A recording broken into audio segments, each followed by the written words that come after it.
Hello guys, how are you all? I am Pramila and today my question is सिद्ध कीजिए कि x+2, x+3 तथा x+4 व्यंजक x³ plus 9x² plus 26x plus 24 के गुणनखंड हैं। यह हमें प्रूव करना है। तो यहाँ पे हमें भाज्य जिसे डिविडेंड या न्यूमरेटर कहते हैं, इसे हम क्या मान लेते हैं? QX क्या है? x³ plus 9x² plus 26x plus 24, ये क्या हो गया? डिविडेंड हो गया या न्यूमरेटर हो गया। और भाजक जिसे डिवाइजर कहते हैं या डिनोमिनेटर कहते हैं, इसे हम क्या मान लेते हैं? PX मान लेते हैं। PX यहाँ पे क्या है? x+2, x+3 प्लस तथा x+4, ये तीन यहाँ पे डिवाइजर दे रखे हैं या क्या दे रखे हैं? न्यूमरेटर दे रखे हैं। इन तीनों को हमें प्रूव करना है कि ये तीनों इस व्यंजक के क्या हैं? इस न्यूमरेटर के क्या हैं? गुणनखंड है। गुणनखंड फॉर फैक्टर्स हैं।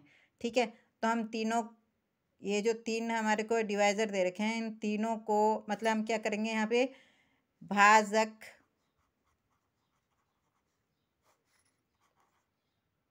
PX, ठीक है, PX = 0 रखने पर, तो यहाँ पे भाजक तो हमें तीन दे रखे हैं, x+2, x+3 और x+4। तो हम तीनों को अलग अलग क्या करेंगे? 0 के इक्वल रखेंगे। पहले हम किसके रख लेते हैं? x+2 को, है ना। x+2 = 0 रखने पर x की वैल्यू क्या आ जाएगी? x = हो जाएगा -2। अब इस x की वैल्यू को, इस x की वैल्यू मतलब हमें क्या निकालना है? अब हमें रिमाइंडर निकालना होगा, शेषफल। ठीक है, इस x+2 को इसका क्या बोलते हैं? गुणनखंड साबित करने के लिए पहले हम इस x+2 से जो हमने x की वैल्यू निकाली है, इस x की वैल्यू को हम इस व्यंजक में रख करके सेटिस्फाई देख रहे हैं कि ये x की वैल्यू इस व्यंजक को सेटिस्फाइड कर रही है या नहीं कर रही है। यदि ये इसे पूरी तरह सेटिस्फाइड कर रही है, यानी कि रिमाइंडर 0 आ रहा है, तब तो ये x+2 इस व्यंजक का गुणनखंड है, अदरवाइज नहीं है। तो हम क्या करेंगे? इस x की वैल्यू को इस व्यंजक में रख लेते हैं। तो व्यंजक क्या है यहाँ पे?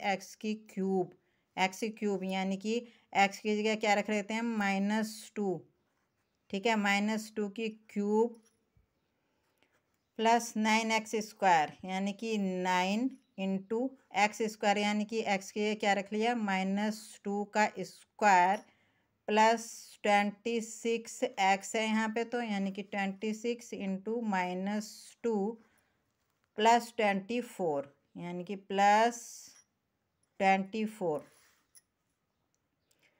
अब हम इसे सोल्व कर लेते हैं। तो -2 का जब हम क्यूब करेंगे तो क्या आ जाएगा? -8, है ना। 2 इंटू 2 इंटू 2, है ना। 2, तो यहाँ पे क्या आ गया? -8, क्योंकि 2 इंटू 2 मतलब -2 इंटू -2 प्लस हो जाएगा, प्लस का 4, और इसमें फिर -2 का मल्टीप्लाई करेंगे तो माइनस का 8 हो जाएगा। अब ये हो गया। -2 का जब हम स्क्वायर करेंगे तो 4 आ जाएगा, है ना। और 4 का 9 में मल्टीप्लाई करेंगे तो 36। अब ये 26 है, इसमें -2 से मल्टीप्लाई करेंगे तो ये आ जाएगा -52 प्लस क्या है? 24। अब इन माइनस माइनस वालों को ऐड कर देंगे। 52 माइनस का 52 और माइनस का 8 कितना हो जाएगा? -60। अब इन प्लस वालों को ऐड कर देंगे तो ये क्या दोनों कितने हो जाएंगे ऐड करके? 36 प्लस 24 60, माइनस का 60 और प्लस का 60 दोनों कट जाएंगे, क्या आ रहा है? 0।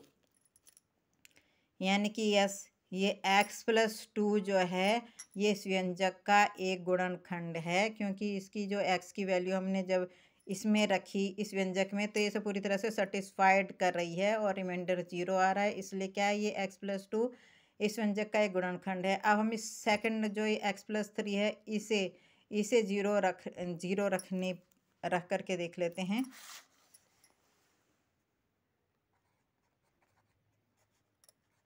x+3 = 0, इसीलिए x = क्या आ जाएगा? -3, ठीक है। अब हम रिमाइंडर निकालेंगे आर। तो अब हम इसमें वैल्यू पुटअप कर लेते हैं इस व्यंजक में।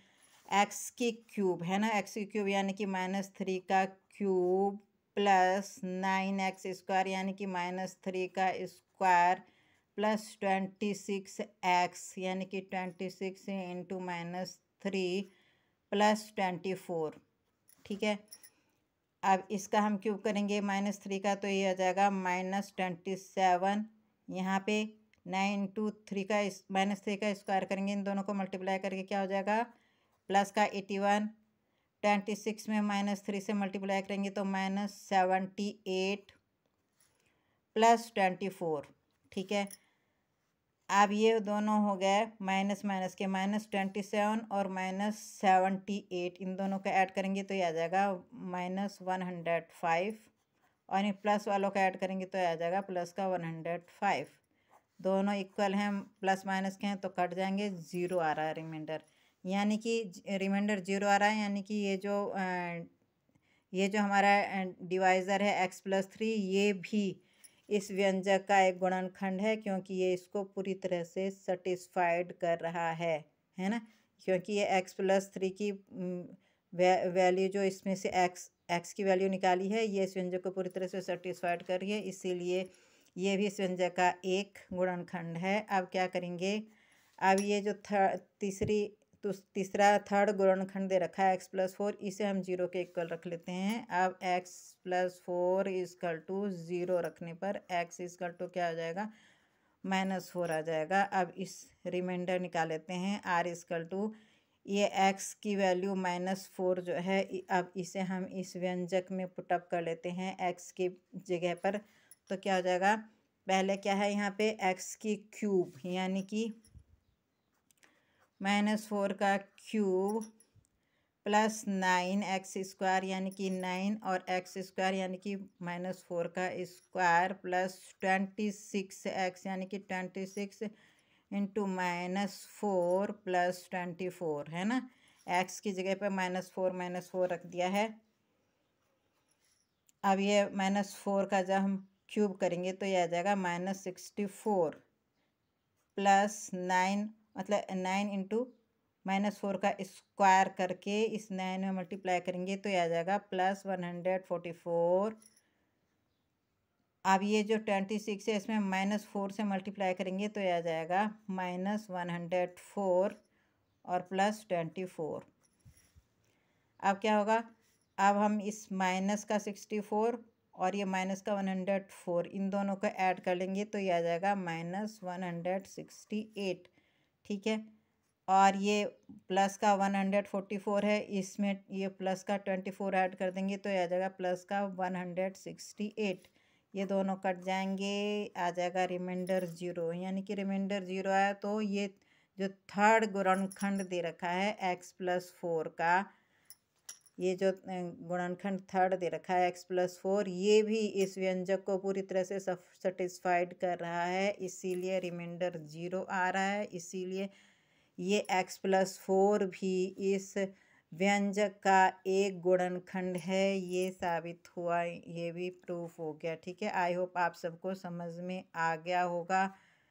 ठीक है, आप सबसे मेरी वीडियोस के लिए यदि कोई पैसे मांगता है तो आप किसको पैसे नहीं देंगे, मुझे ऐसा कुछ पता नहीं है, पर ऐसा पता चला है कि लोग ऐसा भी करते हैं। तो आप सब ऐसे किसको पैसे नहीं देंगे। और हाँ, आप सब मेरे चैनल को सब्सक्राइब कर लीजिए जिन्होंने सब्सक्राइब नहीं किया है।